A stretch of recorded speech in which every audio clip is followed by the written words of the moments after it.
Touchdown, Notre Dame! That's right. Welcome in, welcome back, folks, to It Only Takes One for Notre Dame, where they're at right now. I think it only takes one edition of the Always Irish Show. One what? Stay tuned and find out. I think it's going to take one. Let's get into it. As always, thank you for being here. You can find the program on YouTube. Do it. Subscribe if you haven't yet. Appreciate it very much. Give the video a thumbs up. That helps Johnny out as well. Notifications on. That way you alerted every time a new episode drops. I know you don't want to miss it. Twitter. Search bar Always Irish or at Always Irish Inc. Emails alwaysirishnd@gmail.com. Audio only anywhere you want it. You can get it. If you don't want to see my face, I don't blame you. Call-in lines, they were popping about the Michigan winning situation. 312-988-15. We had full lines on the morning show. It was wild. Instagram, Facebook, Always Irish Inc. USA Today, Fighting Irish Wire. Read all about it. Patreon.com/Always Irish. Myself and the former captain, Mike GOOLSBY, breaking down Notre Dame behind the paywall. What could go wrong?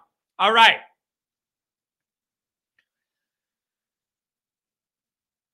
Where does Notre Dame go from here? Like, when you're looking at where we're at and where we want to get, what are the next big things to you that need to happen? Like what else needs to happen to get us from that bridge of where we're at and where we want to go? I feel like there's evidence that suggests Notre Dame's trending up. I talk about it all the time. How relentless this Freeman staff recruits. The effort, the evaluations are at the effort and the evaluations and the messaging are all night and day different than Kelly and anything, since Lou in the modern age. That part's trending up. So that's good to have that arrow kind of trending up with the talent. And I love the way those guys work in recruiting and evaluations. They're at a different level. That's going to pay off. But I'm sitting here and I'm looking at what Michigan did, trying to put my emotion with it aside. I'm looking at them and like the lens of their season and the big game moments they had and coming through in the clutch and all this. And I'm looking at that. And I'm starting to think Notre Dame's getting to the point with Freeman in year 3. You're going to start getting a lot more pressure. You're going to start getting a lot more pressure on Marcus Freeman in year 3. You just are. And it's justifiable. Year 3 is not year 1. People are going to expect more of you. All that new coach leeway, learning what you're doing and whatever, that's pretty much gone year 3. People expect results. You have all that history of Notre Dame coaches in year 3. Hell, even Kelly made it to a title year 3. Got his brains beat in, but even he made one. The roster's turning over heavily towards Freeman era recruits. The staff is like all Freeman guys now, nothing holdovers and all that. You got the new CFP totally changes how coaches are going to be, and seasons are going to be looked at as successes or failure. All that's going to change. There's a lot on the line. It's a big year for Notre Dame. It only takes one. Here's what I mean by that. Notre Dame has got to find a way to win some of the biggest games they play.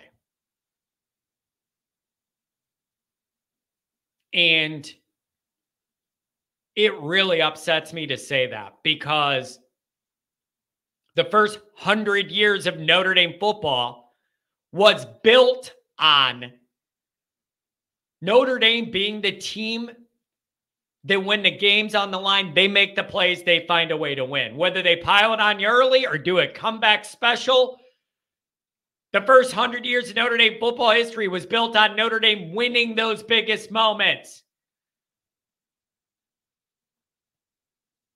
The last 25, 30 years, I can't honestly say we've won one of those moments.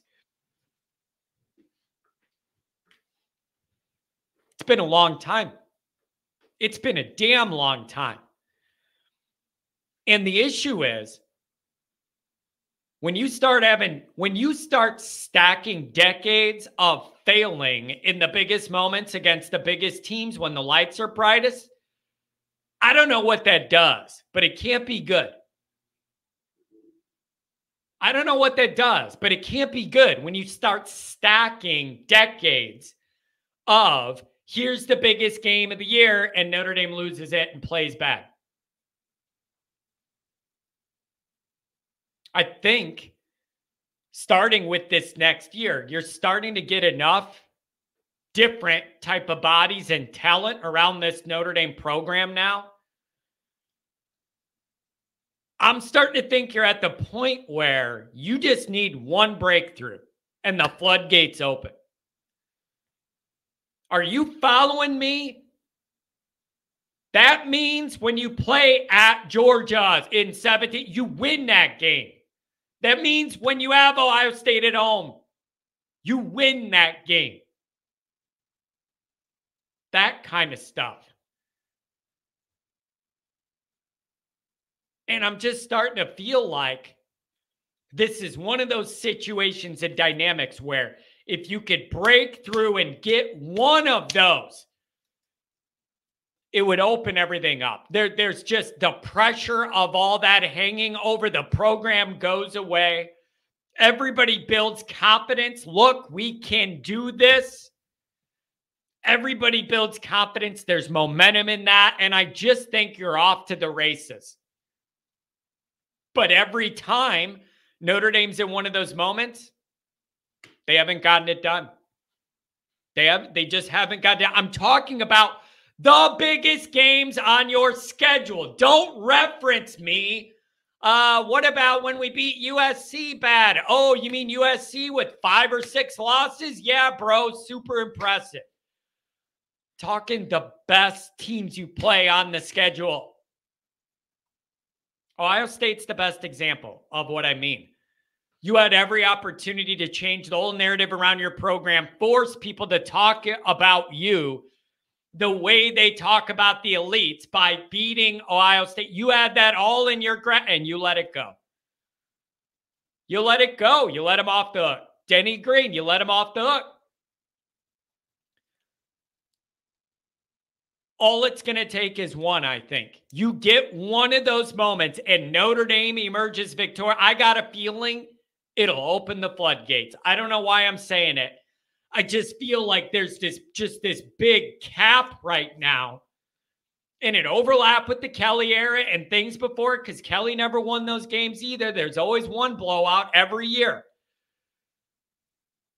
I just feel like if you could break through one of those moments, and you're the one making the 2 to 3 big plays that swing the game. It's all on the line, and we make the play. I think it changes everything right away.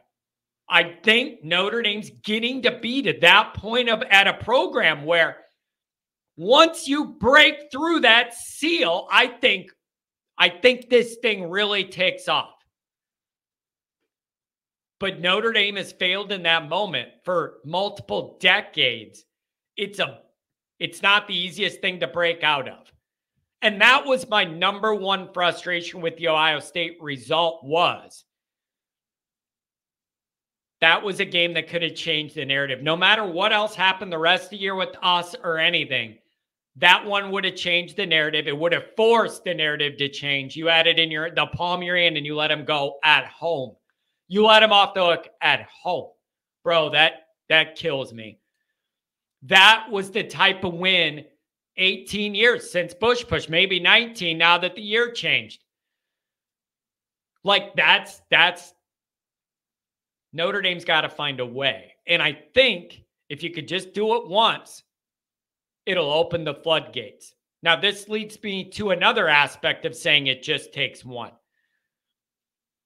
Who's that player going to be for Notre Dame in this modern Freeman era? Like,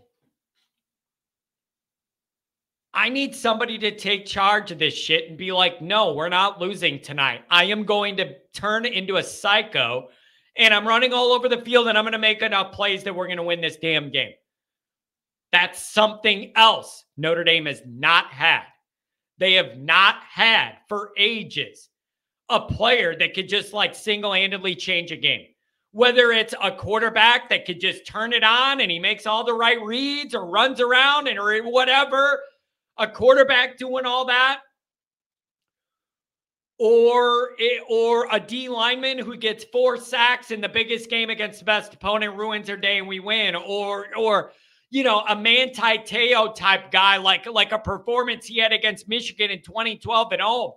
Multiple, what did he have? Like 3 interceptions over the middle of the field. Like, who's the Notre Dame player that's going to say, this is bullshit, and we're better than this, and we're winning this game? We have not had that. All anybody had to do was literally make one more play against Ohio State and we win, and they could. Nobody did it. No one did it. You needed one more play to change all those narratives, and you didn't get it. Nobody made the play. So I'm just saying, I feel like Notre Dame's getting to the point where if you could get one of these, I think it's going to be really good and off to the races. And I think you will see a momentum, a program momentum into hyperdrive, confidence, all of that, man. Notre Dame's failed in the biggest moments for like 25, 30 years. Some Notre Dame team is going to have to take charge and change that narrative. All it takes is one of those moments to break that seal, eliminate all of that scar tissue, and get you feeling good about this. And I need, I'm talking about one away, one player. It doesn't have to be one. Give me one on offense, one on defense. I need somebody to change the way all of our biggest games have gone for 30 years, where we lose them. And it's embarrassing and painful, usually.